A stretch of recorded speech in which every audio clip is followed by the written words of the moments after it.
Pour conclure donc le séminaire, nous avons le plaisir d'adopter une perspective effectivement assez inédite, en tout cas dans le champ de la protection de l'enfance, en donnant la parole à une géographe, Fleur Guy. Donc, il nous a semblé en effet essentiel qu'une intervention rappelle que les logements sont géographiquement situés et qu'il existe de forts enjeux en termes de territoire au regard des besoins fondamentaux des enfants suivis en protection de l'enfance. Donc, Fleur Guy, vous êtes actuellement chercheuse au Translab Azimut, c'est bien cela, responsable de la formation supérieure et de recherche à Océlia Santé Sociale. Et vous allez questionner la façon dont le territoire fait ou ne fait pas ressources pour les enfants placés. Donc, je vous laisse la parole. Merci beaucoup. Tout d'abord, un grand merci à l'ONPE et à l'IERDJ de m'avoir invité dans le cadre de ce séminaire, et merci à Idealco aussi pour cet accueil et ces conditions techniques. Je travaille effectivement dans un centre de formation au métier du sanitaire, du social et de l'animation qui est situé en région Auvergne-Rhône-Alpes, qui s'appelle Océlia Santé Sociale, où je suis responsable de formation et où on développe aussi des activités de recherche autour de l'intervention sociale dans ce Translab Azimut. Et donc, je suis à ce titre aussi chercheuse en géographie sociale.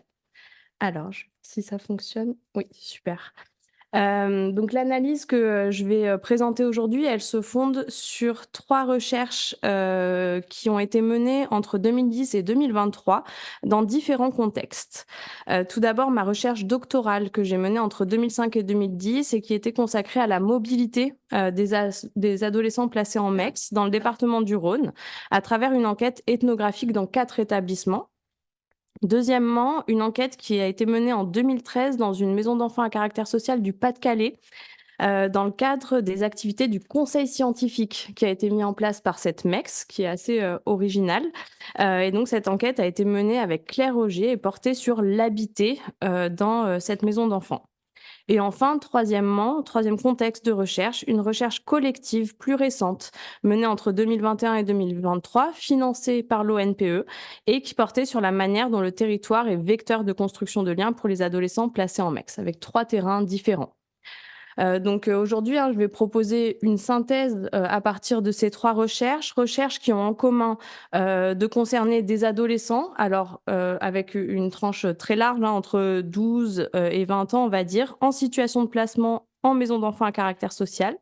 Donc les analyses que je développe ici se situent bien dans ce contexte singulier de placement en établissement qui représente, selon les chiffres de l'adresse publiés en 2023, 39% de l'accueil des mineurs par l'aide sociale à l'enfance en 2021.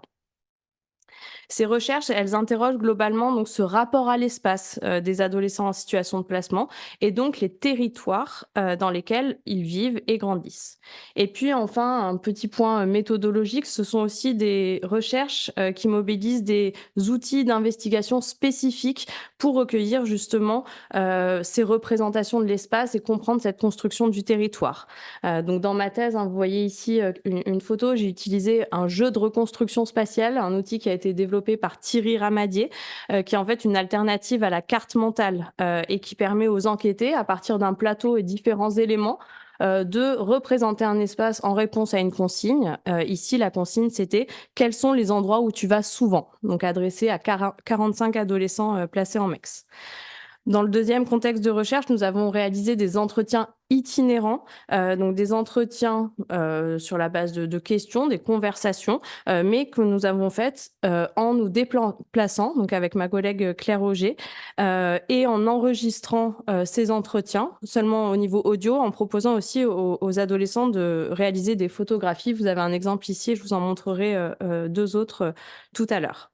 Et enfin, pour vous montrer aussi comment cette recherche progresse au niveau méthodologique, dans le dernier contexte, nous avons poussé le principe des entretiens en marchant, en les filmant et en réalisant ce qu'on a appelé des dialogues itinérants filmés.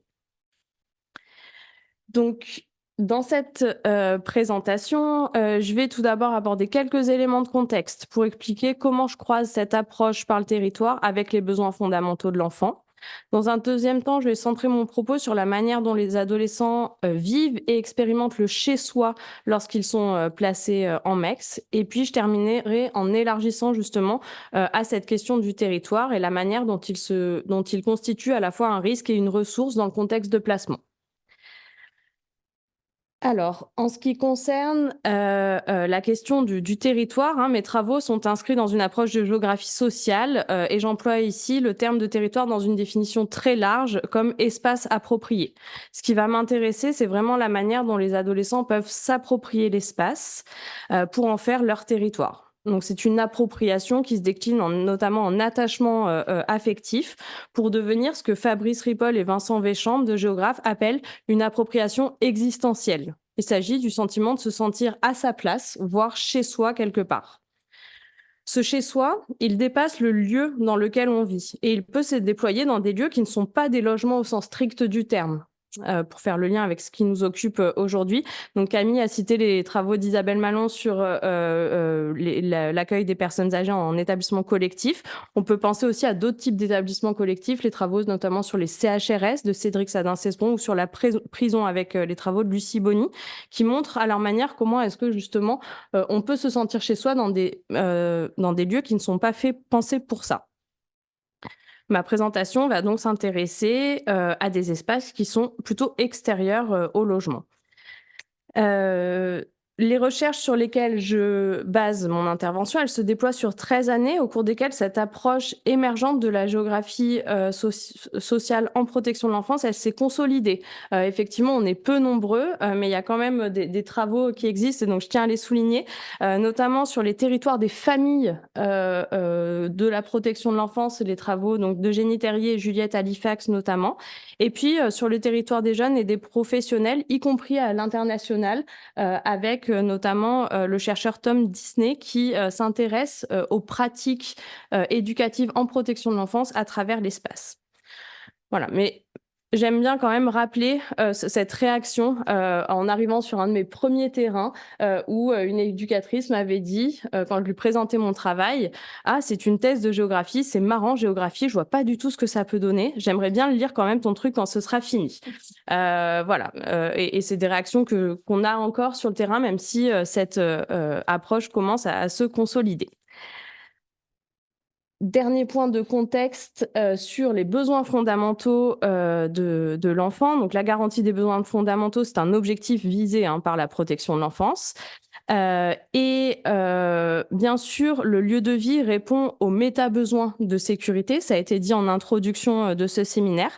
Mais ce qui va m'intéresser ici aussi, c'est de voir comment est-ce que la situation de placement peut répondre à un autre des 5 besoins fondamentaux qui a été identifié dans la démarche de consensus et qui est repris dans les fiches pratiques éditées par la CNAP en 2023, qui est le besoin d'exploration et d'expérience pour l'enfant.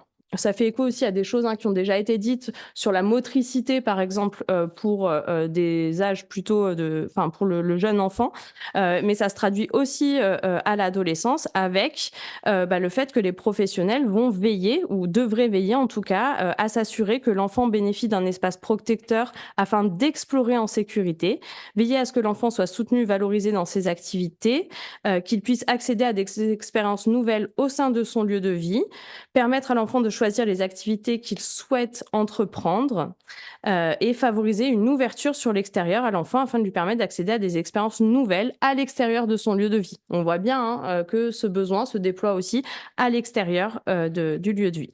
Donc c'est à travers ce double angle, expérience-exploration du monde, que je vais analyser le rapport à l'espace des adolescents, en commençant par ces expériences du chez-soi. Alors, se sentir chez soi quand on est placé en MEX, comment est-ce que ça se traduit? Je voudrais, dans un premier temps, souligner la diversité des espaces de vie des adolescents que j'ai appréhendés ici à travers la manière dont ils les représentent. Je me base ici essentiellement sur mon travail de thèse et sur le recueil des représentations de l'espace à partir de la question, donc, quels sont les endroits où tu vas souvent? Et je propose ici une modélisation qui permet de mieux comprendre ces territoires en contexte de multirésidentialité ou de mobilité résidentielle accrue du fait du placement. Ce qu'on voit ici, c'est finalement un résumé des 45 cartes mentales que j'ai recueillies auprès des adolescents avec qui j'ai enquêté. Et il y en a donc 5 configurations qui se distinguent. J'ai distingué les configurations selon 2 critères. Le fait que les espaces, les lieux que les adolescents m'ont montrés soient dispersés ou au contraire concentrés. Et le fait qu'il y ait une polarisation que moi j'ai nommée ancrage autour du foyer ou du domicile des parents. Ce qu'on voit ici et ce qu'il y a à retenir, il faut regarder un peu, enfin voilà, il faut regarder un peu plus finement. Là, on n'a pas vraiment le temps, mais ce qu'il y a à retenir, c'est que 2 tiers des adolescents auprès de qui j'ai enquêté ont des espaces de vie qui sont marqués par la dispersion. Et donc une configuration, la configuration qui est la plus représentée, c'est celle avec une dispersion multiple. C'est-à-dire qu'on a des espaces discontinus dans les représentations qui ne sont pas structurés autour d'un pôle, où on n'a pas justement cet ancrage. Et ça concerne 14 adolescents sur les 45. Ces différentes configurations, elles amènent aussi à nuancer le rôle structurant du foyer de la MEX pour les jeunes.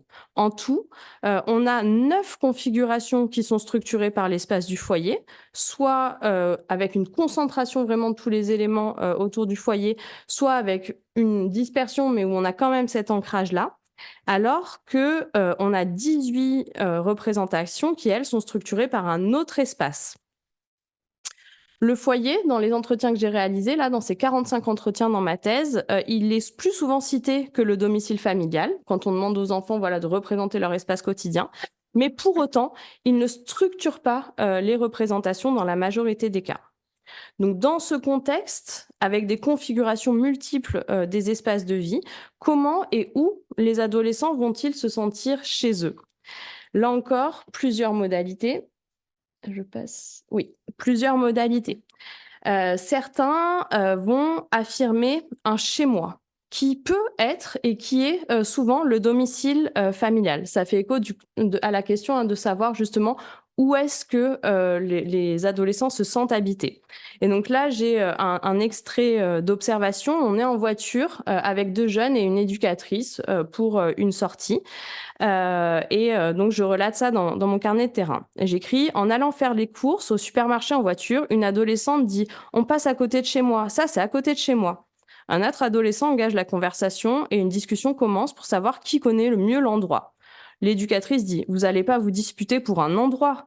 La première adolescente reprend la discussion. Tu vas pas me dire j'habite là, je connais comme ma poche. Donc ici, le fait que cette discussion s'engage et que le fait de mieux connaître le quartier en question que l'autre, amène à cette conversation-là, ça montre vraiment l'affirmation de cette appropriation existentielle pour les 2 jeunes en question. Et ce que je trouve aussi intéressant, c'est que dans le feu de l'action et dans cette conversation, l'éducatrice, quelque part, elle dit: vous n'allez pas vous disputer pour un endroit, et on dirait qu'elle ne perçoit pas l'enjeu qu'il y a derrière. Tout l'intérêt aussi d'articuler ce terrain et puis la recherche, parce qu'effectivement, c'est des choses, quand on est pris dans l'action, on ne peut pas forcément le voir. D'autres, au contraire, semblent être entre 2 espaces. Bien sûr, ça va dépendre aussi du moment et de la durée du placement. Là, j'ai un exemple où je rencontre donc une personne qui est placée dans un établissement et où je lui demande quelle a été sa première impression quand elle est arrivée ici. Donc je lui dis: et tu te rappelles ta première impression quand tu es arrivée là? Elle me dit: non, pas vraiment, franchement. Je me suis dit: ben voilà, faut que je m'y fasse. Ça va être bientôt chez moi, tout simplement. Je lui demande: et qu'est-ce que tu as pensé du quartier? Je ne sais pas, ça change un peu de vers chez moi. Enfin, j'ai trouvé ça un peu calme en fait. C'est un peu calme? Ouais. Et donc là, je suis interloquée par le fait qu'elle dise: ça va bientôt être chez moi, et en même temps, elle fait référence au quartier où vivent les parents, et en disant chez moi. Et donc je lui dis: mais parce que du coup, vers chez toi, c'est où? Et là, elle me cite le nom de la commune en disant aussi. Donc on voit bien qu'ici, finalement, habiter, être chez soi, c'est 2 endroits distincts. Et puis, troisième modalité, l'attachement là où on ne l'attend pas. Le fait de se sentir chez soi peut aussi concerner des espaces qui ne sont ni l'AMEX, ni le domicile familial. Et j'y reviendrai dans la deuxième partie de l'intervention, qui va vite arriver, je vois le temps qui passe, puisque justement là, on a un attachement qui se situe à l'extérieur des établissements et qui contribue à une appropriation forte du territoire. Rapidement, hein, les freins qu'on peut repérer au niveau de l'appropriation affective de l'AMEX, ils se situent à la fois du côté des éducatives, puisque cet attachement, parfois il n'est pas pensé et parfois il peut aussi être quelque chose contre les équipes éducatives vont plutôt lutter, essayer de freiner cet attachement. Derrière, il y a l'idée que la maison d'enfants à caractère social est un hébergement qui relève plutôt du temporaire, avec l'objectif d'un retour en famille. Et que pour ça, si l'adolescent commence à s'attacher, c'est plutôt un signal négatif par rapport à cet objectif de retour en famille. Du côté des jeunes, ça fait écho aussi à ce que disait Camille, le fait de ne pas avoir choisi le placement et le lieu de placement et la contrainte de vivre dans un établissement collectif peuvent aussi être des choses qui vont limiter l'appropriation. On voit donc que ce point d'ancrage que peut être le chez-soi et à partir duquel les adolescents vont explorer et découvrir le monde, il n'est pas univoque.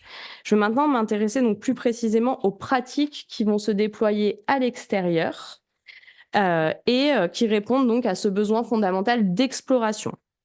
Alors juste une petite précision pour expliquer que cette exploration du monde de l'extérieur, quand on est placé en MEX, bien sûr, elle est régulée au niveau institutionnel. Pourquoi ? Parce que on est face à des individus qui sont mineurs et bien qu'ils soient dans la période d'adolescence d'acquisition de l'autonomie de déplacement, le fait qu'ils puissent sortir sans éducateur à l'extérieur de l'établissement représente un risque. Ils ne sont plus sous la surveillance de l'adulte et donc il y a toujours une mesure entre ce besoin d'autonomie, ce besoin de se déplacer sans adulte et les risques qui sont associés. Donc tout ça, ça va être régulé par un ensemble de règles. Ce qui peut-être là, vous avez un tableau qui montre ces conditions d'autorisation de sortie sans éducateur dans les 4 établissements dans lesquels j'ai réalisé ma thèse.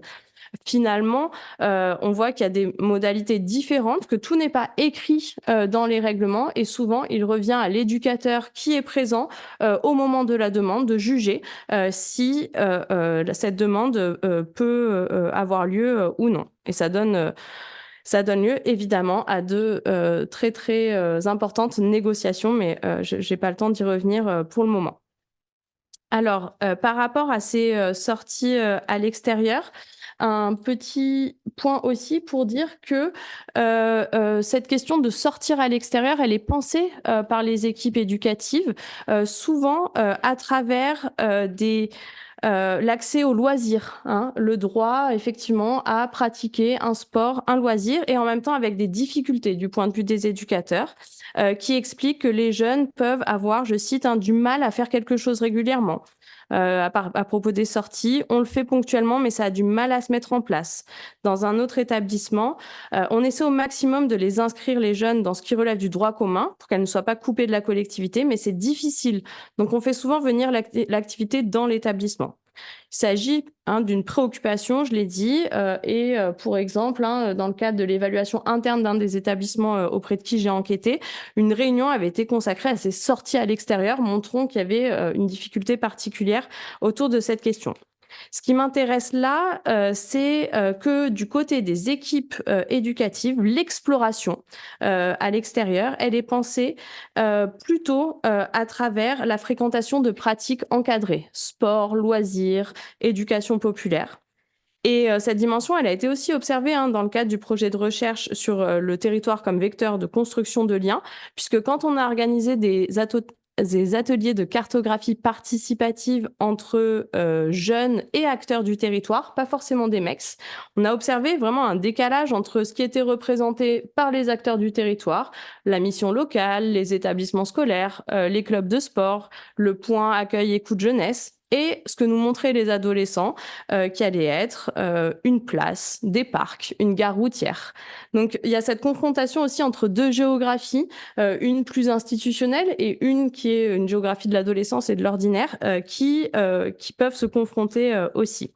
C'est donc sur ce lien plus ordinaire au territoire que je vais terminer ma présentation, puisque c'est un point commun aux 3 recherches que j'ai mentionnées, qui est de mettre en évidence le rôle déterminant de lieux qui se situent à l'extérieur de la MEX, qui relèvent plutôt du territoire ordinaire et qui ont néanmoins un rôle important dans ce qu'en disent les adolescents. Alors, au fur et à mesure des recherches, ces termes, ils prennent différentes... enfin, ces lieux, on les appelle de différentes manières. Dans ma thèse, j'avais parlé d'espace tiers avec l'exemple là de la place de la République, de la place de la Comédie, pardon, à Lyon, avec l'opéra qui est en fait représenté par une des jeunes de l'enquête et qui est vraiment l'espace dans lequel se déploie son habité.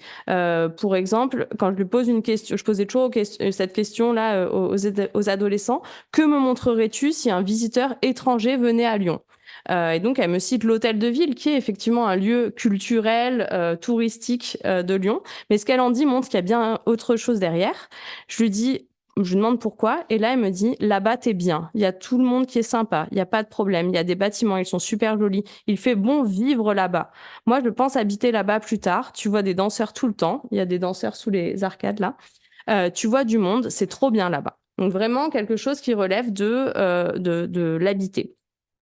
Dans l'enquête réalisée au sein de la maison d'enfants à caractère social du Pas-de-Calais, on a mis en évidence, et Claire Auger l'a formalisé dans un article, des lieux à soi qui sont plutôt des lieux de nature qui sont pratiqués dans la solitude. Vous avez des exemples ici qui sont aussi propices à des formes de contemplation, de méditation. Ce qu'en disent les jeunes, c'est que quand ils sont dans ces endroits-là, où ils se rendent régulièrement, ils peuvent aussi souffler, sortir du collectif. On est à proximité, c'est pas très loin de la MEX, c'est toujours en lisière de la MEX. Et ce sont aussi des lieux qui leur permettent des superpositions avec des lieux qu'ils ont connus avant, que ce soit dans une famille d'accueil ou avec la famille. Enfin, on pourra passer le petit extrait du film qu'on a réalisé dans le cadre de la recherche ONPE. Ces lieux de l'ordinaire, c'est aussi des lieux qui permettent de garantir une continuité. Là où, effectivement, ça a été dit en introduction, le placement, la prise en charge au titre de la protection de l'enfance va induire parfois une discontinuité relationnelle, mais aussi géographique, avec ses multiples lieux de vie, etc. Et bien là, dans des lieux de l'ordinaire, des jeunes adolescents vont trouver une forme de continuité. Du coup, on peut passer l'extrait d'entretien et écouter directement Alicia, auprès de qui on a enquêté.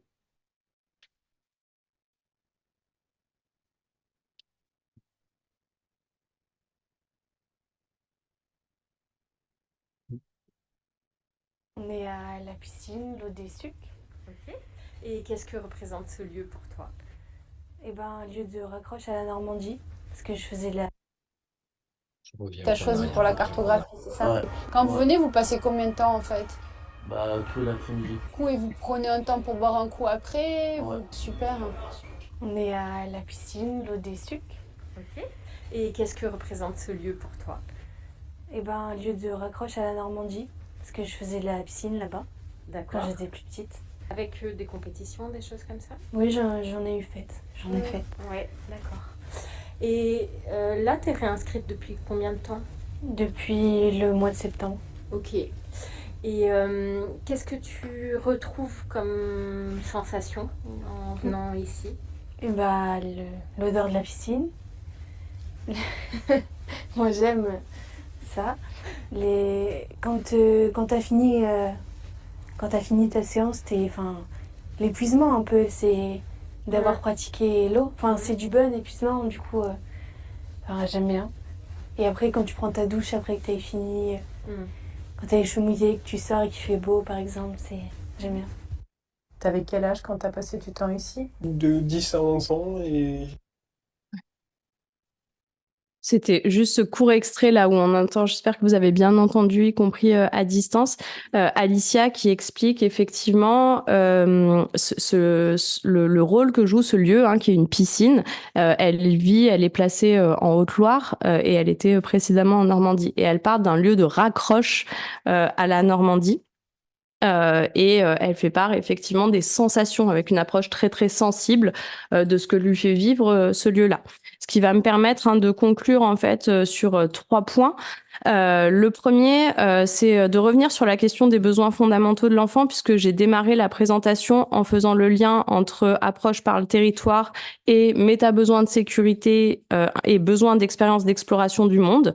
Finalement, le rôle que les lieux extérieurs à l'AMEX jouent dans la continuité, dans le maintien d'une forme de continuité, montre que l'appropriation du territoire, elle joue aussi un rôle dans le besoin d'identité qu'ont les enfants.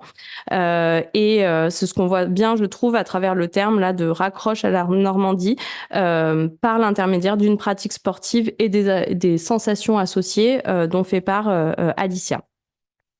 Ça m'amène donc à un deuxième point de conclusion qui est celui du rapport sensible qu'implique l'attention portée à l'appropriation de l'espace.